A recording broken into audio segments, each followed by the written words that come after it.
Allez, bonjour à toutes et à tous et bienvenue dans cette vidéo de présentation du programme en rapport avec l'entrepreneuriat à Audencia Business School. Je suis Arnaud Sévigné et je suis accompagné de mon acolyte Joachim Pinto. Et aujourd'hui, au sein d'Audencia, on accueille Monsieur Ronto, Sébastien Ronto, qui est professeur d'entrepreneuriat à Audencia. Exactement. Donc, merci Bonjour. de nous accueillir dans votre école. Et nous avons aussi Mathis qui est étudiant entrepreneur à Audencia. Tu vas avoir l'opportunité de nous expliquer l'objet de ton entreprise que tu as créé durant ton cursus du PGE. Merci pour votre accueil. Eh ben, avec plaisir et merci à toi de nous accueillir au sein d'Audencia. Alors, la slide va s'afficher. Donc, la slide du sommaire, vous la voyez déjà. On verra dans une première partie les différents débouchés professionnels. Qu'est-ce que l'entrepreneuriat? Qu'est-ce que l'intrapreneuriat? Comment devenir entrepreneur avec Audencia? D'un point de vue académique, l'international, en quoi c'est important pour l'entrepreneuriat, source de motivation et d'inspiration. L'aspect professionnel avec les incubateurs, la vie associative et on terminera par l'écosystème de l'entrepreneuriat au sein de la ville de Nantes. Commençons dès à présent par la première partie, les débouchés.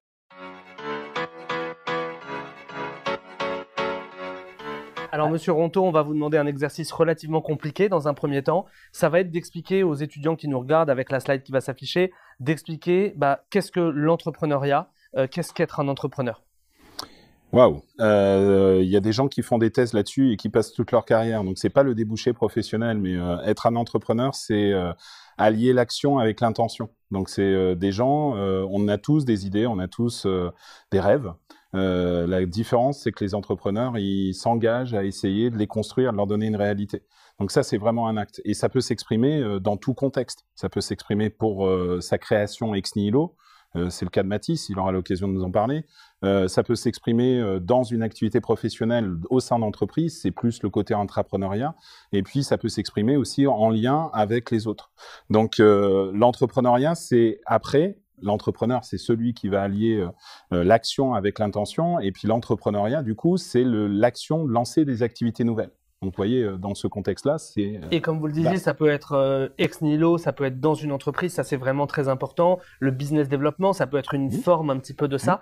Et ça peut être à tout âge. On peut être entrepreneur, on peut être salarié une partie de sa vie, puis entrepreneur. On peut être entrepreneur, revendre sa boîte, devenir salarié. Donc les frontières, elles sont mouvantes. Cette vidéo, elle s'adresse à ceux qui pensent qu'ils ont ce qu'on appelle la fibre entrepreneuriale. Ils ont envie de changer des choses, envie de changer le monde qui les entoure. Et Audencia, en plus de ça, il y a une dimension RSE, une dimension de vouloir faire un monde meilleur. Et donc, on verra aussi que Mathis, il a donné aussi une fibre un petit peu RSE. Des exemples de start-up que vous avez vu passer ou d'intrapreneuriat que vous avez vu passer dans vos élèves? À l'école, on est assez riche, je dirais, en retour d'entreprises qui ont été lancées par des diplômés, des alumni ou des étudiants. Beaucoup sur les startups les plus innovantes sont passées par l'école et comme vous le disiez, il y a des parcours professionnels différents. Donc ça va de Velco, qui est une solution IoT d'objets connectés, pour des guidons connectés, en passant par des machines comme Divin dans les histoires les plus iconiques qu'on peut avoir, ou Intuiti avec un de nos iconiques alumni. Je dirais que ça va dans tous les domaines et des histoires à chaque fois. Le fait que j'accompagne des porteurs, chaque histoire, elle est assez singulière. Après, sur l'intrapreneuriat, c'est des choses où la fibre entrepreneuriale que vous évoquiez tout à l'heure, elle amène nos diplômés qui vont s'engager dans du business développement et avoir des histoires assez symboliques, et bien à se révéler dans un deuxième temps, soit parce qu'ils prennent la direction d'un incubateur à terme ou d'un accélérateur, soit parce qu'ils vont lancer une activité totalement nouvelle à l'étranger, ou ils vont lancer un nouveau produit qui va devenir une grosse entité. Donc je préfère pas vous citer des entités, des noms précis là-dessus sur l'intrapreneuriat, parce que finalement c'est des entrepreneurs ordinaire. Être un entrepreneur ouais, et c'est vraiment une force je dirais, de l'état d'esprit, j'allais dire le mindset, mais ce fameux état d'esprit qu'on essaye d'amener à Audencia, qui va être un peu sur ce triptyque, quoi, d'allier intention, action et impact. Vous parliez de RSE, mais c'est vraiment cette notion d'impact qui va venir derrière. C'est très clair. Donc, c'est extrêmement clair, un intrapreneur. Donc, vous créez un projet ou une nouvelle cellule à l'aide de la structure de l'entreprise dans laquelle vous êtes salarié. Un entrepreneur, vous créez votre entreprise ex nihilo, c'est-à-dire à partir de rien, elle n'existe pas. Et c'est ton cas, toi, Mathis, tu as le double statut étudiant, entrepreneur. Est-ce que tu peux nous expliquer comment tu as pu créer ton entreprise rapidement en quelques mots et en quoi elle consiste? Tout à fait. Donc moi, en fait, j'ai fait une licence en entrepreneuriat et ensuite je suis rentré en fait au programme Grande École d'Audencia en septembre 2020 où j'ai commencé à travailler sur mon idée voilà, parce que j'avais fortement envie d'entreprendre.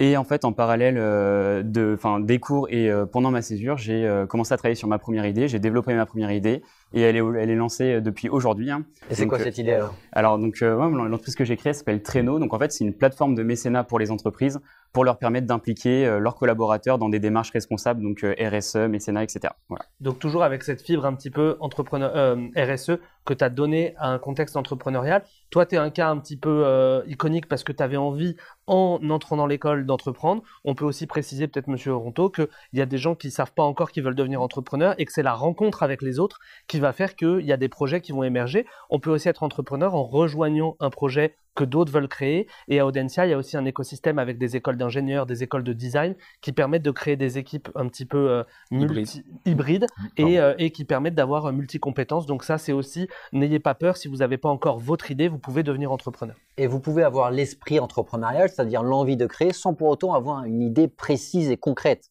C'est-à-dire, vous n'êtes pas obligé de choisir le parcours entrepreneurial que l'on va voir avec un business plan déjà en tête, une segmentation sur le marché, un positionnement par rapport aux concurrents. Non, vous savez que vous n'êtes peut-être pas fait pour travailler en entreprise au sein d'une structure un peu rigide avec une hiérarchie. Peut-être que vous avez un peu ce côté électron libre mentalement, ce qui fait que vous avez cet esprit de création d'entreprise. Et en fait, l'idée va vous venir au fur et à mesure du cursus de votre PGE, voire peut-être après quelques années d'expérience professionnelle. Alors, on va voir dans le PGE, d'abord dans la partie académique, quels sont les éléments qui nous permettent sur le plan des cours, parce que vous êtes professeur, sur le plan des cours, L3, M1, M2, de se former. C'est parti pour le jingle. Alors la slide va s'afficher. Donc cette première slide s'adresse aux candidats post-prépa qui intègrent dès la première année du PGE Audencia. On a des cours fondamentaux, c'est classique, un peu de management, un peu de comptabilité, un peu de droit, un peu de finance pour avoir les bases du management. Mais on a aussi, en plus des cours fondamentaux, des cours d'ouverture culturelle. Et l'un de ces parcours-là est un parcours thématique lié à l'entrepreneuriat. Est-ce que vous pouvez nous en dire un peu plus, Monsieur Ronto? Oui, on a une grande tradition de cours. On était très bien équipés sur les chapeaux. Ce que j'appelle les chapeaux, c'est les spécialisations en entrepreneuriat. On avait un cours assez, on va dire, emblématique, puisque en deuxième année, entre les AST, les admis sur titre, et puis les préparationnaires de la première année, on avait un cours qui rassemblait un peu tout le monde en 3-4 semaines, qui permet de générer, on va dire, aller jusqu'à un business plan. Et on s'est dit, on n'a pas cette brique en première année qui permet, sur un parcours thématique, de créer des fondements. On parlait tout à l'heure de cet esprit d'entreprise. On a structuré sur le premier semestre, quand un étudiant d'Audencia arrive en première année, un cours qui est centré sur les profils et les actes d'entrepreneurs. Donc l'idée, c'est d'avoir une approche assez réflexive entre je vais à la rencontre d'entrepreneurs, je comprends qui ils sont, quelle est la nature du projet qu'ils ont créé, et puis la mayonnaise qui se crée entre les deux. Et puis on leur fait faire des tests aussi qui révèlent un peu leur personnalité. Est-ce que je suis plutôt créatif? Est-ce que je suis plutôt gestionnaire projet? Est-ce que je suis plutôt, on va dire, organisateur ou la personne qui est capable d'allier du réseau? Et en fait, chaque profil n'est pas une fin en soi, c'est plutôt de comprendre ses forces et ses failles pour essayer d'aller au contraire vers une démarche agrégée. Et en deuxième semestre, on a un deuxième cours qui va venir former ou donner les outils qui vont permettre d'utiliser les approches qu'on appelle design thinking au service de l'entrepreneuriat et de la création. Donc ces outils-là, en fait, ils se structurent à tous les niveaux, à tout le long de la chaîne. Je dirais même, une fois que le projet est lancé, on est amené à refaire des micro-tests et continuellement éprouver. Et donc de donner ce bagage sur la réflexivité sur eux et également les outils pour faire grandir les idées de manière design thinking, customer centric, orientation utilisateur, eh bien, ça permet d'avoir vraiment les deux pieds pour pouvoir commencer à marcher vers l'entrepreneuriat sur la suite du parcours. Avec la possibilité de le suivre en English Track, ce qui favorisera bien sûr la compréhension, parce que beaucoup de vocabulaire du monde de l'entreprise vient bien sûr des anglo-saxons et des américains en particulier. Un peu beaucoup. On passe à présent à la slide suivante, donc la deuxième année du programme Grande École, donc le M1, qui concerne aussi bien les étudiants issus du concours post-prépa que les étudiants AST qui ont rejoint la promo. Et là, on souhaite mettre l'accent sur ce qu'on appelle le parcours engagement. C'est un parcours avec un emploi du temps spécifique qui vous permet le matin d'avoir cours et l'après-midi de vous engager soit dans une association, soit dans votre création Ça, d'entreprise. c'est une nouveauté de cette année. Hein. Une nouveauté de cette année. Est-ce que vous pouvez nous en dire un peu plus Oui, sur ce parcours? nouveauté de cette année. La preuve, c'est que Mathis n'aurait pas pu y goûter. Non, c'est une réelle chance et opportunité parce que on s'aperçoit déjà que les étudiants n'attendent pas d'être diplômés pour lancer leurs activités. L'exemple encore une fois de Mathis est là pour en témoigner. C'est une réelle chance. Alors dans l'aménagement de la scolarité, pour que globalement, en fait, Audencia veut véritablement que l'expérience étudiante elle dépasse la seule pédagogie. Donc, comme on disait tout à l'heure, on peut amener des éléments en pédagogie, mais derrière, le passage à l'acte, il nécessite d'avoir du temps dégagé pour ça. Donc ça, c'est une réelle opportunité, que ce soit dans l'associatif, qui est souvent le premier pas vers l'entrepreneuriat des étudiants, c'est l'engagement associatif, mais également dans leurs propres projets. On a, par le pôle exploration et entrepreneuriat dont je suis co-responsable, on a mis en place, au-delà de la pédagogie en complément, des supports avec des programmes qui permettent de passer de l'idée au projet, donc des workshops, des ateliers, pardon, et un certain nombre d'accompagnements, et puis un dispositif qu'on appelle Impulse, qui permet d'aller vers le test de marché, et on a également des lieux qui permettent de faire du coworking ou de venir travailler ou de pouvoir faire ce brassage de compétences. Tous ces dispositifs, on va progressivement sur les prochains semestres les mener ensemble avec l'École centrale Nantes notamment, ce qui va encore plus favoriser cette hybridation parce qu'un projet, il peut être innovant, mais il nécessite des compétences souvent techniques et managériales. Et donc, on a cette chance d'être au cœur de l'écosystème. Donc ça, c'est extrêmement important, hein, cette hybridation des compétences avec l'École centrale de Nantes. Pourquoi? Parce que la plupart du temps, en tant qu'étudiant d'une école de management, donc d'Audencia, vous apportez la compétence en stratégie, en démarchage commercial, en marketing digital. Mais si vous souhaitez créer une start-up ou une application, il va y avoir peut-être une partie coding, où là, ça va être une valeur ajoutée apportée par un ingénieur, où il peut y avoir une partie analytique pure et dure, qui peut être aussi amenée par un étudiant de l'école centrale de Nantes. Donc vraiment, voyez ça comme une vraie valeur ajoutée, le fait qu'il y ait des profils différents issus d'autres écoles qui souhaitent aussi créer une start-up. Tout à fait. Toi, Mathis, tu as suivi des cours quand tu es arrivé du coup en Master 1. Est-ce que tu as eu un cours en particulier qui t'a intéressé quant à l'entrepreneuriat? Le cours d'entrepreneuriat, tout simplement, où en fait on compose un groupe de 5 personnes, 5 à 6 personnes, et on commence à travailler sur une idée, un projet. Donc en fait, on trouve un point de douleur qui peut avoir sur le marché, une tendance, voilà, ou des exemples qu'on peut avoir dans notre vie personnelle. Et en fait, on travaille dessus, on va rencontrer des futurs clients, utilisateurs. On confronte notre idée au marché. Après, on fait toute une étude un peu marketing, toute la partie business plan. Et en fait, à la fin, on présente avec un pitch deck, une présentation orale de notre projet. On le présente à un jury, un jury pour justement montrer notre idée. Et c'est là aussi où tout commence. Et toi, c'était un autre cas que ton entreprise ou tu t'es servi de ça pour faire ton cas à toi? Moi, c'était un cas différent de mon entreprise. J'avais déjà eu l'occasion aussi, dans des cours comme ça d'entrepreneuriat, de travailler sur des projets qui étaient miens. Mais là, ce coup-ci, c'était vraiment un projet différent. Ok. Voilà. Et pour ceux qui se demandent, on pourrait dire oui, mais tout à l'heure, on a parlé de fibre entrepreneuriale et là, on parle de cours d'entrepreneuriat. L'entrepreneuriat, ça s'apprend parce que mine de rien, il faut lancer un business plan, il faut, comme tu dis, analyser le marché, etc. Donc, on ne peut pas, dans le cadre d'un cours, forcément développer sa fibre entrepreneuriale si elle n'existe pas. En revanche, une fibre entrepreneuriale mal exploitée parce qu'on a des manques en finance, en management, en ressources humaines, etc., ça peut donner des mauvais résultats. Donc, c'est pour ça qu'il y a aussi des cours d'entrepreneuriat. D'ailleurs, vas-y. Je veux bien compléter ce cours-là. En fait, ce cours-là, il sert aussi, avant de commencer à travailler sur un vrai projet, enfin une vraie entreprise, ça peut permettre aussi de se faire la main en amont. Donc, c'est aller rencontrer des premières parties prenantes, des premiers clients, des premiers prospects. Voilà, quand c'est la première fois qu'on le fait, on n'est pas toujours à l'aise, on n'a pas toujours la bonne démarche. Et en fait, il y a une notion d'itération et on apprend d'échecs, c'est exactement, et on apprend à chaque fois. Et quand on le refait la fois suivante sur un nouveau projet, une nouvelle entreprise, on va beaucoup plus rapidement et en fait l'entrepreneuriat c'est ça. Tu as 100% raison et Monsieur Ronto, quand on lui a demandé de présenter l'entrepreneuriat, il a dit c'est des gens qui essayent de changer les choses et vous avez eu raison de le dire parce que l'échec fait partie de la vie de l'entrepreneur et ça tu as raison, c'est bien de le faire quand il y a un peu moins d'enjeux. On va passer au Master 2, c'est-à-dire que si jamais vous avez été intéressé par les cours d'entrepreneuriat, que vous avez cette fibre entrepreneuriale, vous avez la possibilité de suivre 2 spécialisations, peut-être que vous pourrez en développer plus une ou les deux, Entrepreneurship and Innovation for Impact et entrepreneuriat familial et croissance durable. Est-ce que, Monsieur Ronto, il y a un des deux que vous voulez développer en particulier? On va aller sur Entrepreneurship and Innovation for Impact. C'est le plus emblématique. On avait une majeure qui était entrepreneur et dirigeant de mémoire. Et puis là, on est dans un développement et les potentiels étudiants auxquels on s'adresse seront véritablement concernés. On parlait d'hybridation tout à l'heure, on parlait de tests grandeur nature, on parlait d'apprendre et comprendre qui on est. Finalement, eh bien, là, on passe presque en jeu serious game, on va dire, ou serious learning, au sens où on va amener ces éléments de compétences, ces éléments d'une pédagogie fondée sur l'action pour essayer, dans l'hybridation, parce qu'on va progressivement le mener conjointement avec des profils de Centrale Nantes, de l'Alliance et des profils étrangers, donner tous les fondamentaux sur toutes les dimensions. Moi, j'en dénombre souvent 5, et d'ailleurs, c'est pour ça qu'il vaut mieux aller sur l'entrepreneuriat collectif, parce qu'il est plus facile d'avoir une personne avec un domaine d'excellence et donc de regrouper 5 personnes que de développer soi-même 5 domaines d'excellence.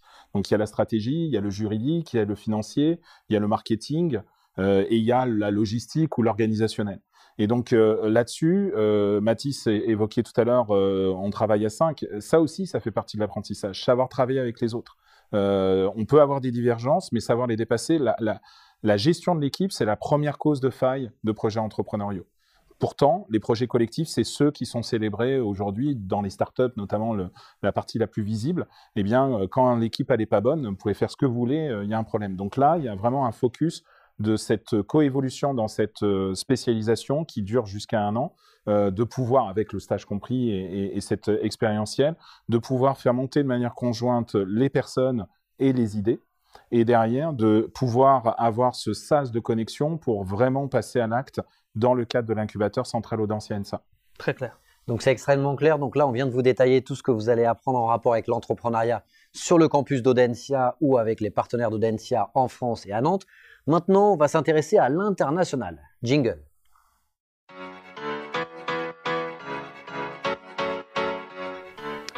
Alors la slide va s'afficher. Vous avez un certain nombre de paramètres liés à l'international qui vont vous permettre de maturer encore plus votre projet entrepreneurial. Bien entendu, il y a les cours en anglais, comme on l'a dit.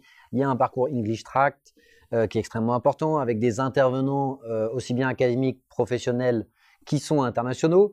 Et surtout, vous avez des universités partenaires à l'international dans des pays qui sont des pays phares en rapport avec l'entrepreneuriat. On pense aux États-Unis, au Royaume-Uni, à l'Allemagne avec Berlin, ville de start-up, ou encore la Chine avec les différents campus d'Audencia.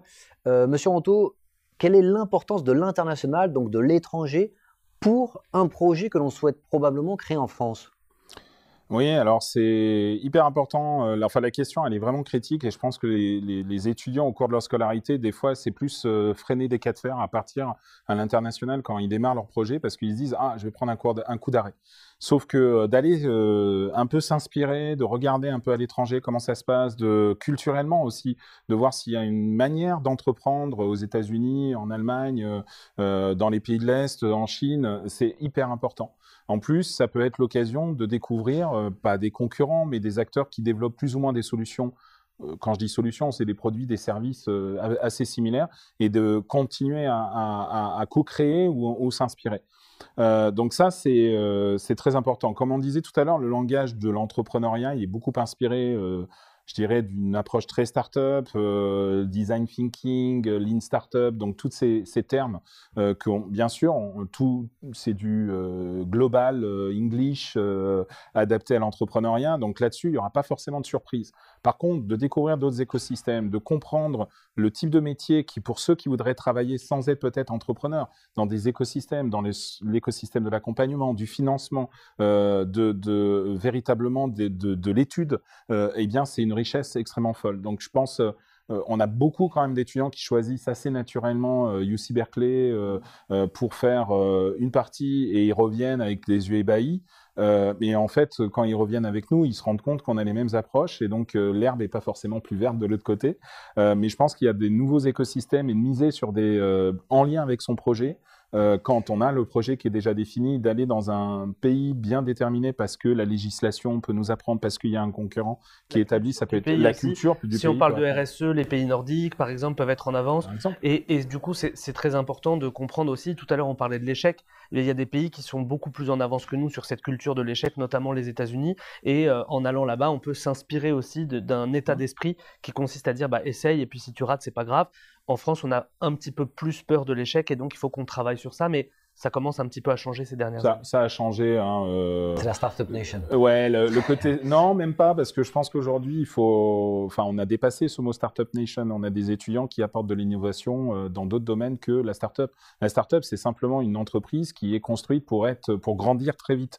Donc, on va dire qu'il peut y avoir une mise en tension avec des objectifs d'impact ou des objectifs de RSE.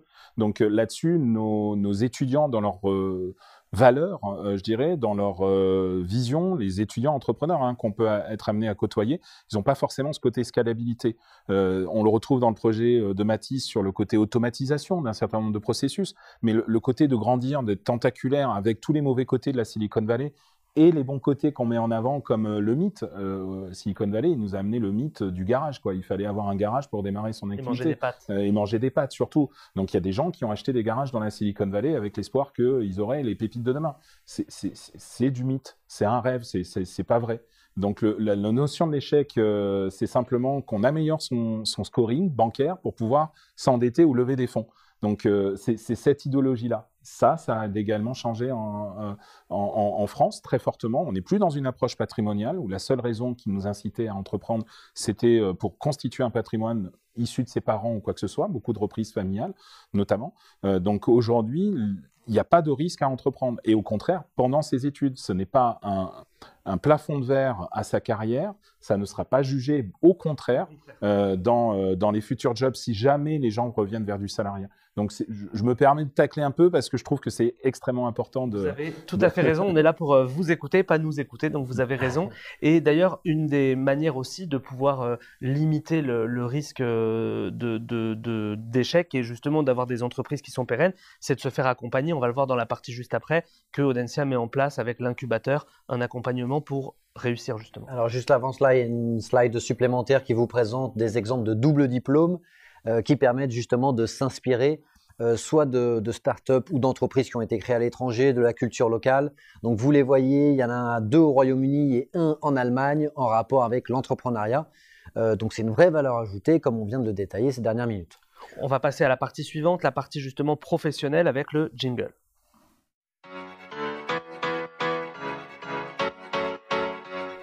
Alors tout à l'heure, on a cité des alumni ou en tout cas des parcours d'anciens qui étaient des parcours inspirants qui peuvent revenir derrière en intervenant pour présenter leur entreprise. Et parfois, c'est ça aussi qui est inspirant. Je ne sais pas si c'est ça, toi, Mathis, qui t'a donné ton envie de te dire c'est possible. Mais il y a aussi à Audencia le pré-incubateur et l'incubateur. Est-ce que vous pouvez nous parler déjà qu'est-ce qu'un incubateur? Ouais. Et ensuite à quoi ça sert concrètement et ensuite nous expliquer la spécificité peut-être de l'incubateur d'Audencia?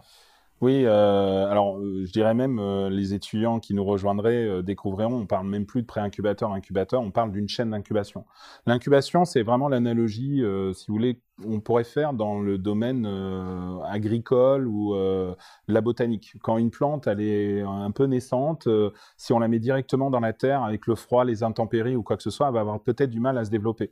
Donc cette logique d'incubation, c'est qu'on va le mettre dans une serre, par exemple, dans des conditions qui peuvent être plutôt bienveillantes et favorables pour qu'elle puisse grandir, se faire des racines fortes et après revenir planter en grande terre, entre guillemets, et être capable de se développer sans avoir... on lui laisse le temps de grandir avant d'être soumise aux intempéries. Cette analogie, en fait, si on la comprend, c'est vraiment celle qui nous guide. Pendant très longtemps, on pensait que incubateur, donc sous-entendu des startups innovantes qui veulent s'établir dans les territoires des Pays de la Loire, et plutôt dans une approche hybride. Ça a été pendant très longtemps le seul dispositif que l'on proposait. Aujourd'hui, on parle de chaîne d'incubation qui rejoint cette approche pré-incubateur qui crée des conditions favorables. On a créé des dispositifs qui s'appellent Emerge, Impulse, Accelerate, qui sont véritablement pour ambition de passer de l'idée au projet, du projet à la création et de la création à l'accélération. Donc de la création à l'accélération, j'y reviendrai peut-être à la fin, mais c'est ce qu'on appelle l'incubateur centrale Audencia ENSA. Sur le programme Emerge, c'est des ateliers qui vont permettre de savoir, OK, mon idée, je viens avec une idée, des idées reçues, des présupposés sur les clients, ils veulent ça, ben, on va obliger les porteurs de projets, un peu là dans le réel sur leur projet, ben, aller à confronter leurs idées, leurs hypothèses aux utilisateurs pour être sûr qu'ils répondent à un problème, que leur solution, il y a une valeur proposition de valeur, pardon, comme on l'appelle, un modèle économique qui commence à se dessiner et que c'est véritablement le projet qu'ils veulent. La deuxième étape, c'est Impulse. C'est la possibilité pour un étudiant de substituer une partie ou la totalité d'une partie de stage, d'un stage, notamment le stage de fin d'études qui peut être substitué, pour là vraiment passer au test de marché. Et c'est la logique presque de passer de 0 à 1. Concrètement, j'ai un projet sur le papier, je le teste et je fais quasiment ma première vente. Et généralement, pourquoi on crée une entreprise? C'est parce que je dois encaisser de l'argent ou décaisser de l'argent.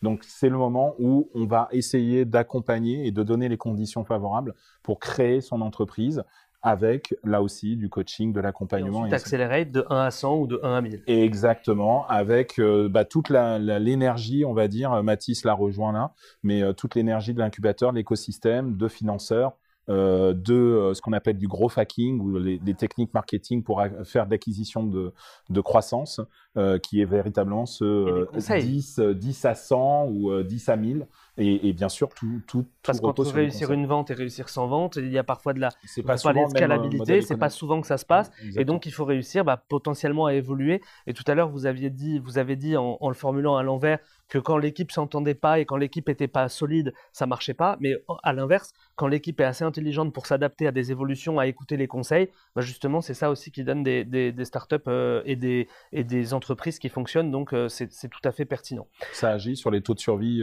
des projets qu'on accompagne, les projets qui sont solitaires ou qui n'ont pas été accompagnés. Et c'est la force des écoles de commerce et c'est la force d'Audencia.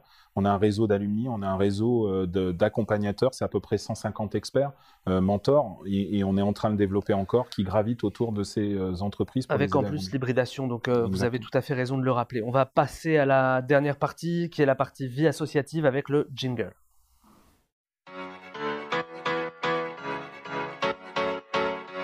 La slide va s'afficher, l'association et la vie associative, c'est des pans qui sont très liés à l'entrepreneuriat. D'abord, il y a des associations qui sont liées à l'entrepreneuriat. On peut penser à, est-ce qu'on dit ACE ou ACE, Audencia Club Entrepreneurship, qui promeut l'entrepreneuriat, et Enactus, qui est plutôt l'entrepreneuriat social. Donc ça, c'est les entreprises qui sont liées à l'entrepreneuriat. On peut peut-être faire un point lexique sur ce qu'est l'entrepreneuriat social.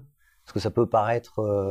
Oui, alors ça peut être soit par la nature de l'entreprise qui va être créée, qui va être une association ou une coopérative, donc qui est avec une gouvernance élargie et partagée, soit par rapport à l'objet qui est dans des objets de RSE, c'est-à-dire respect de l'environnement et ou de l'impact social et ou de l'impact économique avec cette gouvernance élargie. Mais plus généralement, hors les entreprises d'entrepreneuriat spécifique, n'importe quelle association dans laquelle je m'investis, dans laquelle je mène des projets, va me permettre, justement, on le disait, d'être un entrepreneur du quotidien, parce que quand je fais venir des intervenants, quand je fais venir du monde à une soirée, à un événement, c'est une forme de vente en fait, et c'est un projet, et donc c'est de la gestion de projet, et donc c'est de l'entrepreneuriat du quotidien, et donc justement on peut tester avec un peu moins de risques. Exactement. Ce que je vous propose, c'est qu'on passe à la partie suivante concernant l'écosystème des startups à Nantes. Jingle.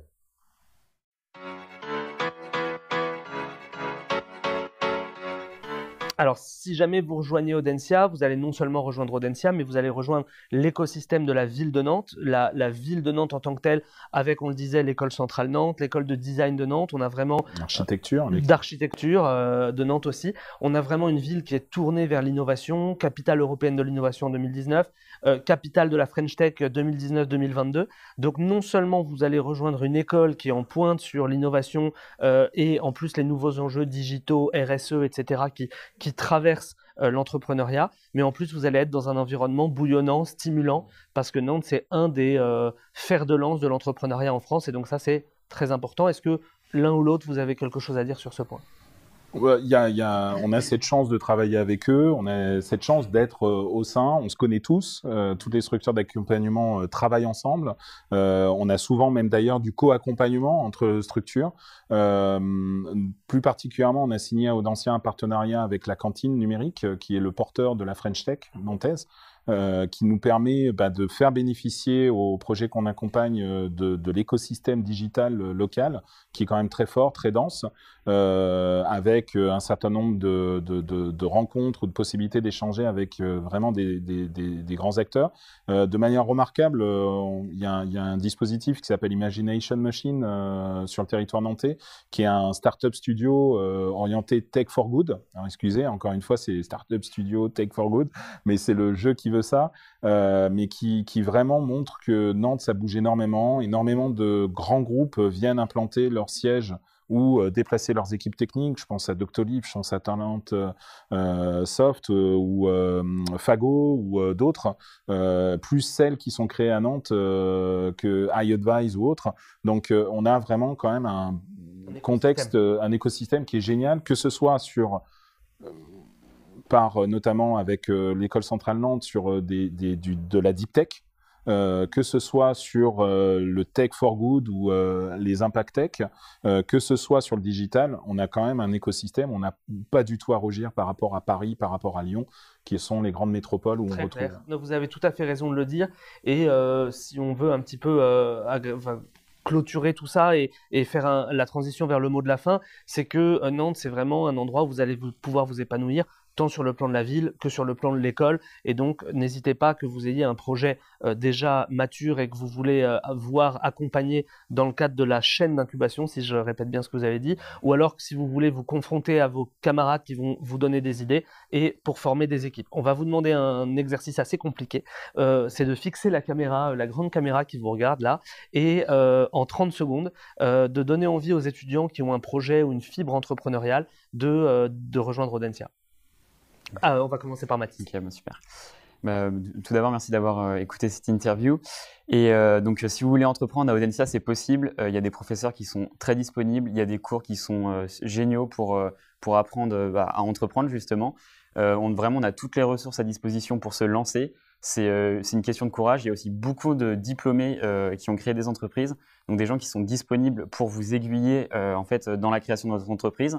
Des professeurs aussi, l'administration aussi qui est aussi disponible. Donc voilà, tout ça fait qu'aujourd'hui à Audencia, on a la possibilité d'entreprendre. C'est possible d'entreprendre quand on est étudiant et c'est possible de lancer sa boîte. Merci. On voit que tu as fait du pitch. Bravo.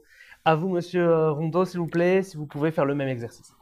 Alors, peut-être 2 mots principaux, osez et soyez curieux. Nous, c'est ce qu'on veut et c'est la matière première sur laquelle on peut capitaliser ou qu'on peut travailler. Vous êtes une matière première, donc c'est vous qui donnez le leitmotiv, l'énergie en fait pour cultiver derrière.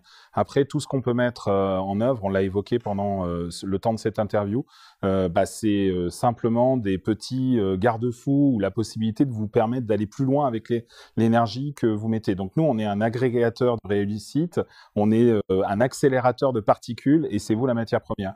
Osez, soyez curieux et doutez, parce que le doute, c'est pas un problème.